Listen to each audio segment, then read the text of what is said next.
So ఈ రోజు స్టూడియోలో మనతో పాటు ఒక హైలీ టాలెంటెడ్ మిమిక్రీ ఆర్టిస్ట్ మనతో పాటు ఉన్నారు. మరి మిమిక్రీలోకి ఎలా అడుగు పెట్టిర్రు, ఏంది? మిమిక్రీ అనేది నాకు చిన్నప్పటి నుంచి చేయాలని కలరా,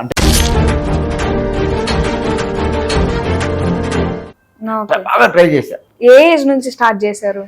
నేను దాదాపు 16 years నుంచి. 16 years. మో నాకు తెలిసి ఫస్ట్ ప్రభాస్ గారిదే నేర్చుకుని ఉంటారు. ప్రభాస్ వాయిస్ చేయాలంటే ఆయన ఫ్యాన్ గా, నేను ఆయన ఫ్యాను. రెబల్ స్టార్ అని సంథింగ్ ఏదో టాటూ కూడా వేయించుకున్నట్టున్నారు. ఎందుకు అంత పిచ్చి ఎందుకు ప్రభాస్ గారు అంటే? ఇక ప్రభాస్ అంటే ఇష్టం లేని ఉంటే ఫ్యాన్స్ కూడా ప్రభాస్ అంటే ఇష్టపడతారు. ఓకే, ఏంటి సాలార్ మూవీ అంటే కలిస్తే చాలా రానుకుని చూసిన పక్కనే. ఎందుకు ఎవరు కలవని లేదా? ఆయన దగ్గరికి పోవాలంటే మొదలు బౌన్సర్స్ ఉంటారు కదా, దగ్గర పిలిచినా కూడా బౌన్సర్ పక్క పెట్టేది. మన చిత్రపతి మధ్యలో ఒక డైలాగ్, పోటేరియా నా వాళ్ళు బతుకుతున్నేరియా మా కన్నీళ్ళు మండాయ్ ఒప్పులేడు.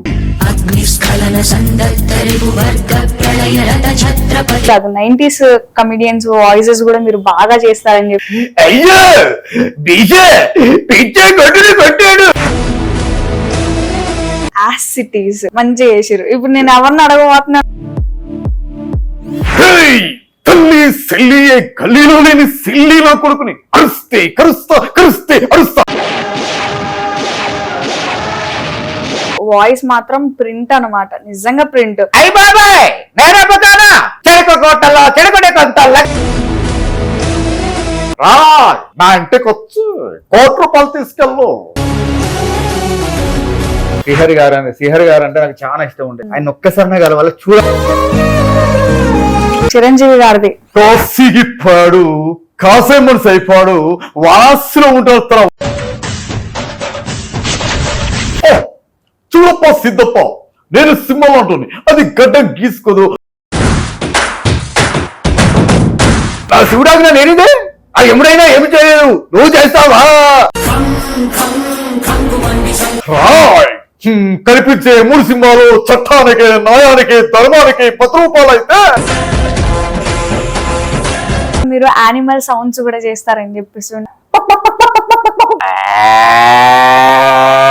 మంచి చేసిరు. అయితే ఇప్పుడు మనం రాజకీయ నాయకుల దగ్గరికి వెళ్ళిపోతాం.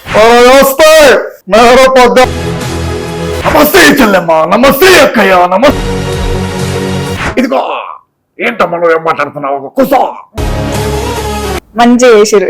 చాలా మంది నన్ను మీరు అనుకుంటారు కదా, నువ్వు ఎట్లా పోయినా అనుకుంటారు కదా. నేను అట్లా ఎప్పుడు కూడా నేను షేర్ చేయండి, లైక్ చేయండి, సబ్స్క్రైబ్ చేయండి. మరిన్ని వీడియోల కోసం బెల్ సింబల్ పై క్లిక్ చేయండి.